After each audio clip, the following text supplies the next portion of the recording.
ಪ್ರತಿಯ ದಿವಸ ಎಲ್ಲರೂ ಎದ್ದಾಗ ಮತ್ತು ದೇವರಿಗೆ ಪೂಜೆ ಮಾಡುವಾಗ ಶುಕ್ಲಾಂಬರಧರಂ ವಿಷ್ಣುಂ ಶಶಿವರ್ಣಂ ಚತುರ್ಭುಜಂ ಪ್ರಸನ್ನವದನಂ ಧ್ಯಾಯೇತ್ ಸರ್ವವಿಘ್ನೋಪಶಾಂತಯೇ ಎಂದು ನಾವು ಸದಾಕಾಲ ಪೂಜೆ ಮಾಡುವಾಗ ಹೇಳುತ್ತೇವೆ.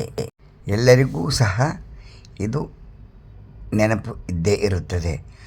ಆದರೆ ನಮ್ಮ ಹಿರೇಮಂಗಳೂರು ಕಣ್ಣಮಾಮ ಅವರು ಇಂದಿನ ಕಾಲಕ್ಕೆ ತಕ್ಕಂತೆ ಕಾಫಿ ಕುಡಿಯುವಾಗ ಶುಕ್ಲಾಂಬರಧರಂ ವಿಷ್ಣುಂ ಶಶಿವರ್ಣಂ ಚತುರ್ಭುಜಂ ಪ್ರಸನ್ನವದನಂ ಧ್ಯಾಯೇತ್ ಸರ್ವವಿಘ್ನೋಪಶಾಂತೆ ಎಂಬ ಅರ್ಥವನ್ನು ಹೇಗೆ ಹೇಳಿದ್ದಾರೆ ಎಂಬುದಾಗಿ ಕೇಳೋಣ ಬನ್ನಿ.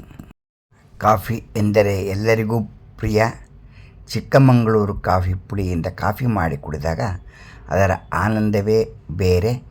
ಕಾಫಿ ಬೀಜ, ಕಾಫಿ ಫಿಲ್ಟರ್, ಹಾಲು ಸಕ್ಕರೆ ಇವುಗಳನ್ನು ಸೇರಿಸಿದಾಗಲೇ ಅದು ಕಾಫಿಯ ಕಂದು ಬಣ್ಣ ಬರುತ್ತದೆ. ಅದು ನೋಡಲೇ ಒಂದು ಆನಂದವೇ ಆನಂದ. ಮುಂದೆ ನೋಡಿ. ಸೂಪರ್. ಕಣ್ಣಮಾಮ ಹಿರೇಮಂಗಳೂರು ಕನ್ನಡದ ವಾದ್ಯ, ಜೈ ಕನ್ನಡದ ಪೂಜಾರಿ, ಪುರೋಹಿತೆ, ಜೈ. ಹಿರೇಮಂಗಳೂರು ಕಣ್ಣಮಾಮ ಅವರು ಕಾಫಿಯ ಬಗ್ಗೆ ಹೇಳಿದ್ದಾರೆ. ಕೇಳಿ, ಎಂದಿಗೂ ಮರೆಯಲು ಸಾಧ್ಯವೇ ಇಲ್ಲ. ಬಹಳ ಅದನ್ನು ಕೇಳಿದರೆ ಆನಂದವಾಗುತ್ತದೆ. ಕವಿ ಹೇಗೆ ವರ್ಣನೆ ಮಾಡಿದ್ದಾನೆ ಕಾಫಿ ಪುಡಿಗೆ ಎನ್ನ ನೋಡಿ ಆನಂದಿಸಿ. ಕಣ್ಣಮಾಮ ಅವರೇ ಸ್ವತಃ ಕೈಯಿಂದ ಕಾಫಿ ಮಾಡಿ ತಂದುಕೊಟ್ಟು ಹೇಳುತ್ತಾ ಇದ್ದಾರೆ, ಕೇಳಿ.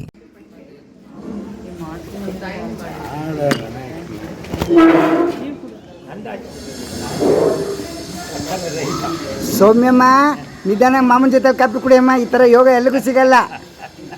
ಕಣ್ಣಮ್ಮ ಜೊತೆಲಿ ಈ ಥರ ಯೋಗ ಯಾರಿಗೂ ಸಿಗಲ್ಲ. ಕಣ್ಣಮಾಮ ಅವರು ಕಾಫಿ ಬೆಳಗ್ಗೆ ಎದ್ದ ತಕ್ಷಣ ಬೆಳಗಿನ ಜಾವ ಎಲ್ಲರೂ ಕಾಫಿ ಕುಡಿತಾರೆ. ಅದ್ರ ಬಗ್ಗೆ ಒಂದು ಹಿತನುಡಿಯನ್ನು ಹೇಳ್ತಾ ಇದ್ದಾರೆ, ಇದನ್ನು ಕೇಳಿ ಆನಂದಿಸಿ. ಪ್ರತಿಯೊಬ್ಬರೂ ಕೂಡ ಬೆಳಗ್ಗೆ ಎದ್ದ ತಕ್ಷಣ ನಾವೊಂದು ಪ್ರಾರ್ಥನೆ ಮಾಡುವುದು ಭಾರತೀಯ ಸಂಪ್ರದಾಯದಲ್ಲಿ ಬಂದಿದೆ, ಸಂಸ್ಕೃತಿಯಲ್ಲೂ ಬಂದಿದೆ. ಶುಕ್ಲಾಂಬರಧರಂ ವಿಷ್ಣುಂ ಶಶಿವರ್ಣಂ ಚತುರ್ಭುಜಂ ಪ್ರಸನ್ನವದನಂ ಧ್ಯಾಯೇತ್ ಸರ್ವವಿಘ್ನೋಪಶಾಂತಯೇ. ಅದು ಪಾರಮಾರ್ಥಿಕಕ್ಕಾಯಿತು. ಲೌಕಿಕದಲ್ಲಿ ಏನರ್ಥ? ಶುಕ್ಲ ಅಂದರೆ ಕಾಫಿ ಪುಡಿ, ಅಂಬರ ಅಂದರೆ ಫಿಲ್ಟ್ರು, ವಿಷ್ಣು ಅಂದರೆ ಬೆಳ್ಳಿಗೆರ ಹಾಲು, ಮೂರೂ ಕೂಡಿದರೆ ಶಶಿವರ್ಣ ಚಾಕ್ಲೇಟ್ ಕಲರ್ ಕಾಫಿ ತಯಾರು. ಪ್ರಸನ್ನ ಒಳ್ಳೆಯ ಮನಸ್ಸು, ಚತುರ್ಭುಜ ಹುಡುಗಿ ಕೈ, ಯಜಮಾನನ ಕೈ 4, ವದನ ಅಂದರೆ ತುಟಿ, ಧ್ಯಾಯೇತ್ ಒಳಗೆ ಬಿಟ್ಟರೆ ಸರ್ವ ವಿಘ್ನೋಪಶಾಂತೆ. ಏನಂತೀರಿ? ಸೂಪರ್. ಧನ್ಯವಾದಗಳು ಕಣ್ಣಮ್ಮ. ಎಲ್ಲರೂ ಈ ನಮ್ಮ ಪುಟ್ಟ ವಿಡಿಯೋವನ್ನು ನೋಡಿದ್ದಕ್ಕೆ ಧನ್ಯವಾದಗಳು.